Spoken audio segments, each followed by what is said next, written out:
If you change your plans and you alter your plans, you've done the same thing. But if you change your pants and you alter your pants, you've done two different things. How can that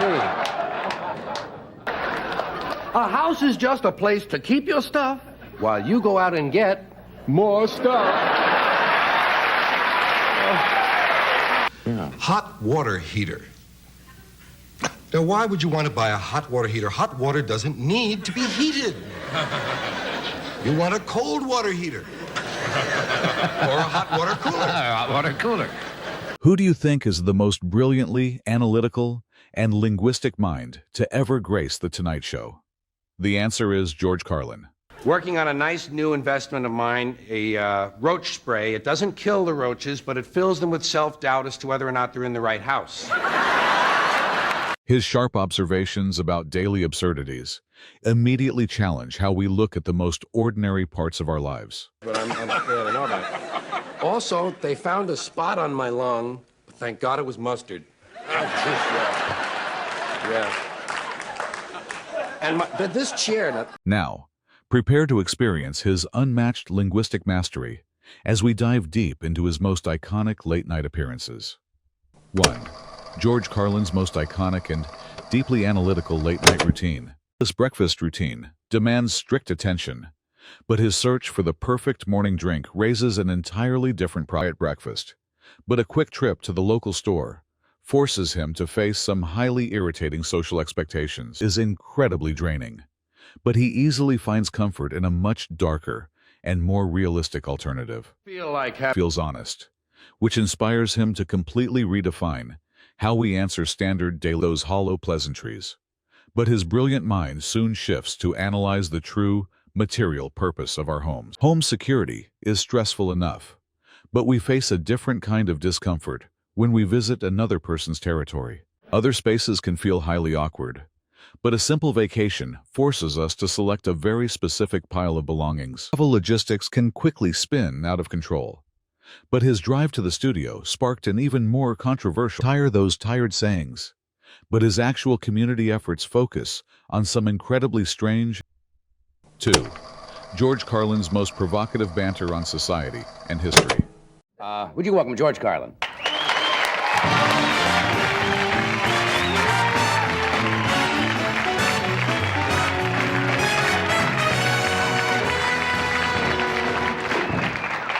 Been smoking the set again, eh, John? That's right. Right on. Can't give it up, George. That warm welcome immediately gets them talking. But George soon shares his highly unusual technique for displaying his new record. Does that really help?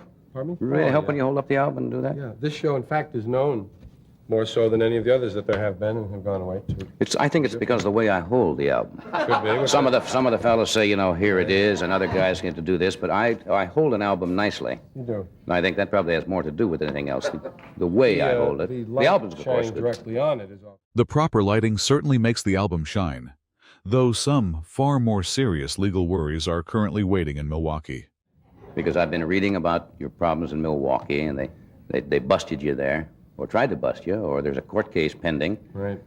Because, and I don't want to jeopardize the case, so I have to be careful of the words I use, I guess. Right. You allegedly, yes. Let me put it that way, used some words in your act which brought about a bust, saying that you were, what was the technical language in the... Oh, it was disorderly conduct - profanity. A pending court case is no joke, but he easily redirects the conversation toward the specific trigger behind his arrest. And it's about the 7 words you can't say on television, right. Which list I have amended since then. Folks have been reminding me of others. And, their own little words that they have. It's up to about 11 now, but the point is it's a satirical look at language taboos. Right. And I use the words, of course. Basically, the words are having to do with various... The list of restricted vocabulary is expanding. Yet he believes the Constitution ultimately guarantees his right to tell these jokes. But there have been, I'm told, reversals by the Supreme Court recently on convictions where people were merely running in the streets yelling these words or wearing a shirt with the word on it in a courtroom. Now, certainly if those things were reversed, a performer should be protected by the First Amendment if he's in the pursuit of art or satire, whatever it is. And I expect to be upheld, I hope so. Legal definitions of free speech are tricky, but his real target is the busybodies who constantly police public behavior. But it's always the people who make the case saying they're out to protect somebody else's morals, never their own. Right. They seem to be all right, at least the people who criticize that and say, well, I'm not worried for myself, but it's these other poor slobs. But I'm going to make sure I see the movie to make sure it's... That's right, that it's a terrible picture. We can follow up a little bit on that. We'll be right back after this message. He loves to poke fun at those moral guardians, but his analytical mind is about to attack some confusing commercials. One of my favorite words, as I've mentioned to you before, is, you hear it in commercials, semi-boneless ham. There are certain words I can't understand. How can something be semi-boneless? It either has a bone or it doesn't, and it's boneless. And then there's boned chicken. It's boned? Yes, there are no bones in it. What do you mean? It's boned? If you would bone something, you would... No, that's not right. Forward lateral. Football has a forward lateral. Explain that to me, if you will. Confusing food labels are highly amusing, but certain grammatical adjustments can completely change the actual meaning of an action. If you change your plans and you alter your plans, you've done the same thing. But if you change your pants and you alter your pants, you've done two different things. How can that be? Why is there no word called near-fetched? There are some things for which there are no words. When you're walking on a busy street and you walk almost into someone and you both decide to correct 3 times in a row the wrong way and you do this thing with each other. Sidewalk collisions are incredibly awkward, but some classic warnings from our parents are even more baffling to dissect. Remember, like, get down off there, you'll break your neck. No one ever says you'll break your neck. No one ever broke their neck when you were a kid. You never heard of that kid broke his leg, broke his arm, and break your neck. Put down that stick, you'll put somebody's eye out with that. Never heard of a guy who had an eye put out with a stick. You'll get pneumonia.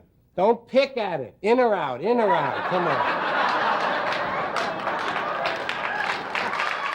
Those exaggerated warnings kept us safe, but his next linguistic experiment tackles a much higher historical figure. I often wonder if he had had a different last name, another Jewish name, Bloom. If he had been Jesus Bloom, how different things would have been. First of all, Christians would have been bloomers. Really. And people wouldn't have taken them seriously. You know, one of the bloomers are here. Get the bloomers out of here. You'd have Texas Bloomer University and...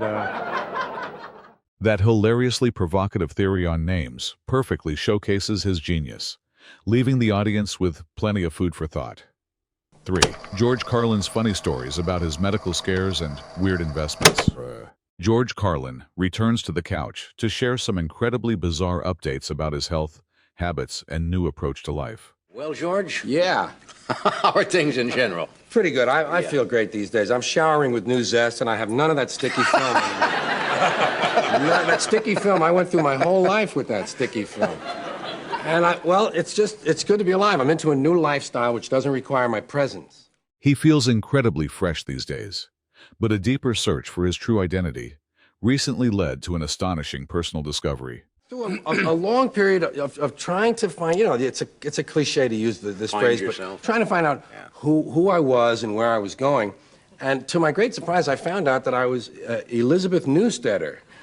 And I was going to Medicine Bow, Wyoming, so I had to do something quick. This new identity requires some immediate changes, starting with a highly unusual cosmetic procedure that will alter his professional signature. Seek help. Yes. Seek help. Next week, I'm going into the plastic surgeon. I'm having my handwriting changed surgically. And all the values I figure on all the autographs. That's one of those, again, that you really on the way home. You have to, but maybe after you're home on that one. But I've been feeling... While doctor appointments are certainly on his mind, a much more serious medical scare once forced him to make a bold decision. Perky and well, and my health is good, again. You've never had any problems, have you? Well, I had a big heart attack, but outside of that, no. Yeah, But that was some time ago. Yeah, that was going on 5 years now. Did that scare you? That scared me a lot, yeah. But what I did was... That was a dumb question, wasn't it? Yeah, Of course it scared you. I stopped having them. I just... He managed to conquer that major health threat. Yet some highly unusual minor ailments recently brought even stranger diagnoses. No more. No sense in pushing it, yeah. But lately it's little things. I'm getting little things that bother me. Like I had a ringing in my ear I went to the doctor. They found a small bell.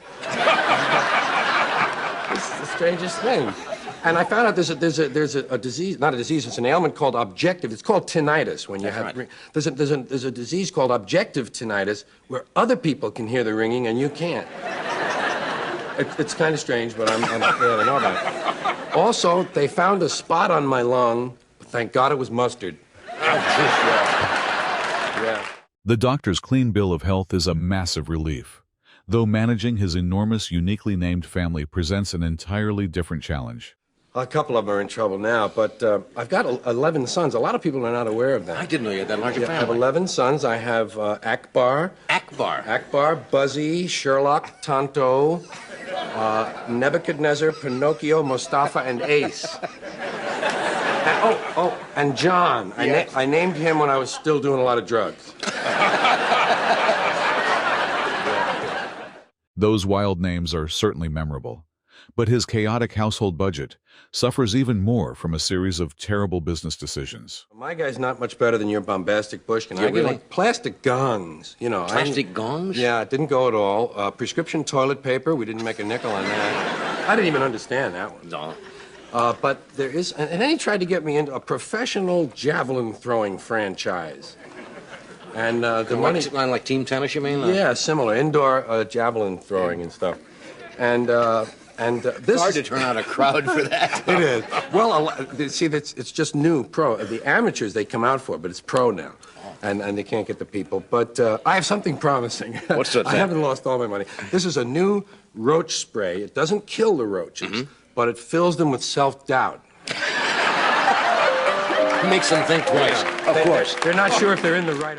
These hilarious financial failures perfectly capture his genius, wrapping up another legendary late-night chat that kept the entire country laughing. 4. George Carlin's chaotic grocery shopping rules. George Carlin sits down with Johnny Carson in 1977, ready to unpack the incredibly awkward moments of our everyday shopping trips. They're just tiny things that happen. Have you ever selected an item at the supermarket and mistakenly begin to put it in someone else's basket? And you feel alien for a moment, you know? Whoa! I almost put that in his basket. My basket. My basket. Moment two. Feeling like an alien is bad enough, but some shoppers choose to resolve this confusion with absolute, unfiltered audacity. Just looking for a balanced meal? Have you ever walked away with someone else's cart by mistake and they really get mad? Hey, come here, hey! That's my stuff! Not yet, it isn't. Still belongs to everyone. And if I want to shop out of your cart, I'll shop out of your cart. Stealing a cart is certainly a bold move, but his next supermarket strategy involves a highly mischievous checkout line game. Here's a trick you can do with the cart, sort of a cart trick, pardon me for that. But it's an easy one, you can practice at home. Fill your cart. Get that grocery cart full. A mound of groceries. And fill the bottom part up, too. You know what goes there, case of Shasta, large box of Tide. Fill it up good, get a monster going, and go on down to the checkout line and look for a man with just one item. Ask him if you can get ahead of him. Pardon me. That cheekiness might work on some people. Wait until you see him attempt to bypass the strict fast lane regulations. Did you ever try to go through the express lane with more than the prescribed number of items? And you have to give them the quick count, you know? 1. 66 packages of Franks. It's one item. Math can be tough under pressure, but entering a grocery store in a highly altered state of mind is even worse. The best way to shop in the supermarket, I've found, is to be a little hungry. Don't eat for a couple of days. 2 days is enough. After that, you begin to hallucinate and all the items look the same, you know? Couple of days, build up a good appetite. There are some people that even add to this. They smoke 8 joints and take $500 and go to the supermarket. A massive appetite quickly clouds your judgment, leading to an extreme bulk buying habit that completely clogs up the supermarket aisles. The things you really love, you buy 2 of them, because you know you're going to eat one of them as soon as you get home. Look at that, Marge, I love that. I'm going to eat that as soon as I get home. But you get on a while down through a couple of aisles under this condition, and you found that, well, you've bought a little too much. You have a motorcade of carts. Complete with tow hitches, reflector raincoats. Let 'em in. Managing that giant train of carts is exhausting, especially when the total bill forces a very lazy returning strategy. And you realize, well, I've lost control again. And you have to put some of the expensive items back, such as canned ham. Canned, who needs it? $8? Boom, ham. But in the supermarket, it's wonderful because when you put things back, you put them back anywhere. They expect that. Put it anywhere, Marge. Put the ham in with the coconuts. They don't mind. Shelves get messy very quickly, but certain local neighborhoods suffer from a much more chaotic battle over their sweet treats. Half the packages are open.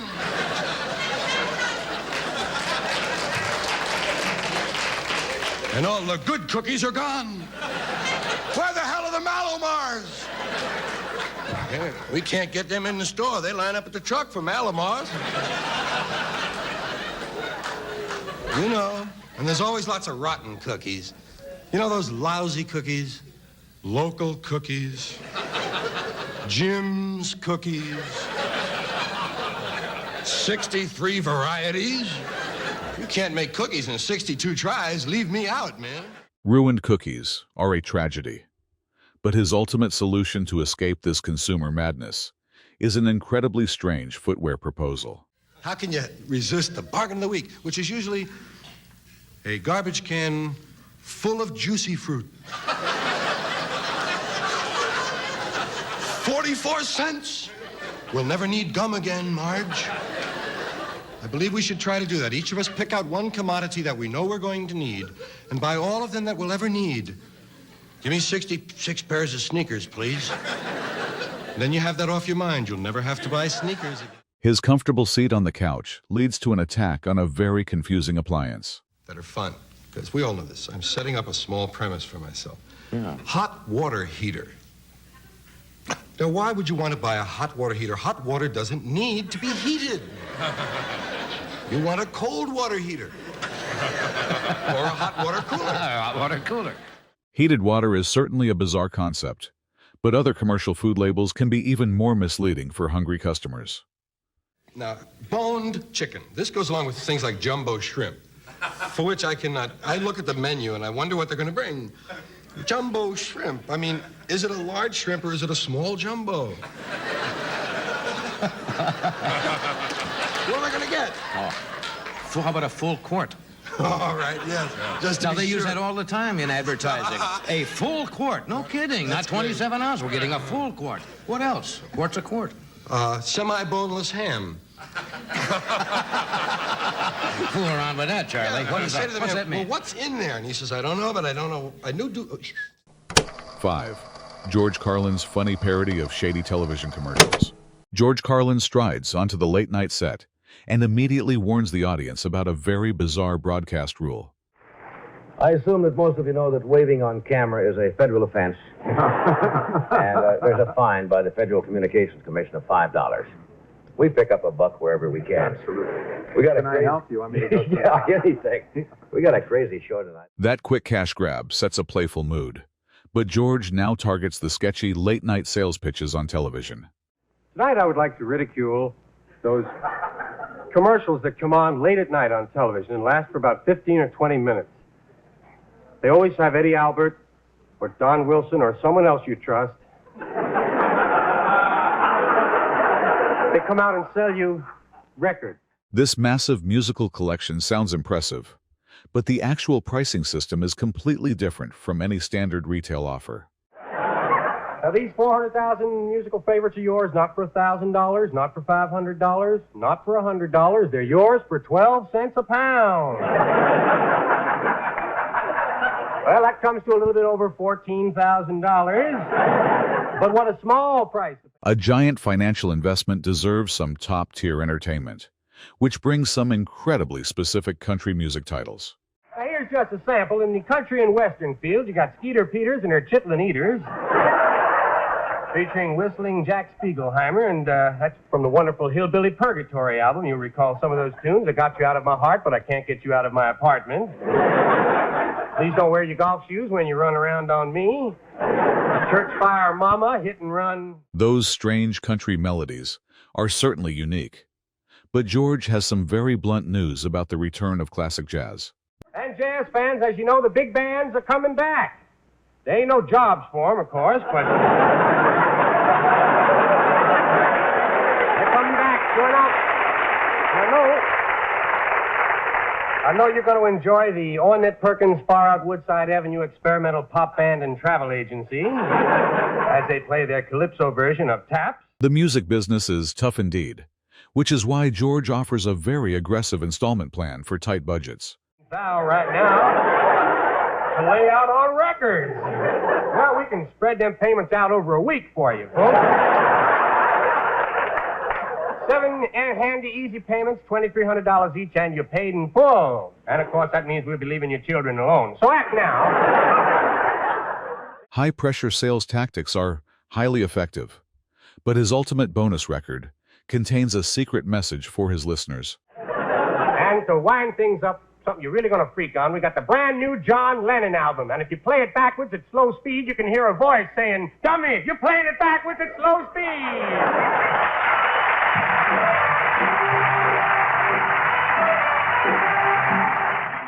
When George Carlin bid a brilliant and chaotic farewell to The Tonight Show, George Carlin takes the stage for his historic 105th and final appearance with the legendary late-night host Johnny Carson. Thank you very much. Good to see everybody.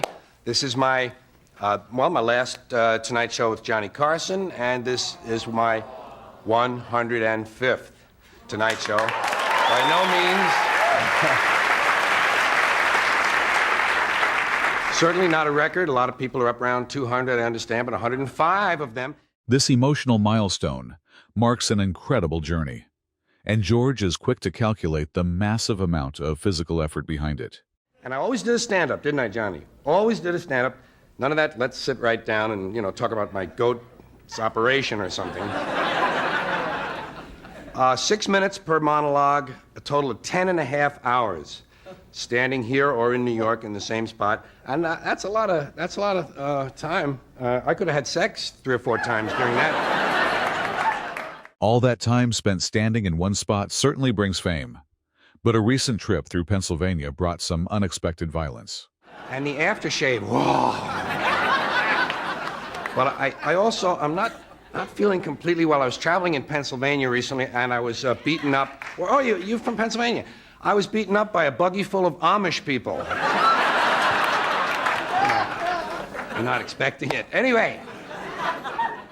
He survived that hilarious rural encounter, which inspired him to completely abandon one of the most common, polite daily wishes. I would like to announce tonight I am no longer saying have a nice day. I got finished with that years ago, but I don't believe you should put the responsibility on a person of having a complete nice day. I'm giving specific short-term well wishes now. I say things like, have a satisfying mid-morning, or a rewarding post-lunch. You know what I say at 5 o'clock? Have an interesting dusk.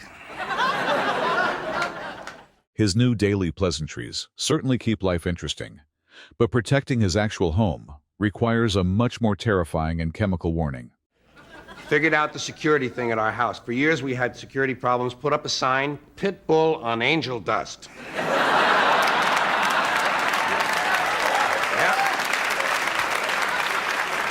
And nobody has come by except 2 guys on angel dust, actually. That wild security plan definitely scared off intruders, but George remains deeply analytical when facing one of life's oldest philosophical questions. Some people think of the glass as half full. Some people think of the glass as half empty. I think that the glass is too big.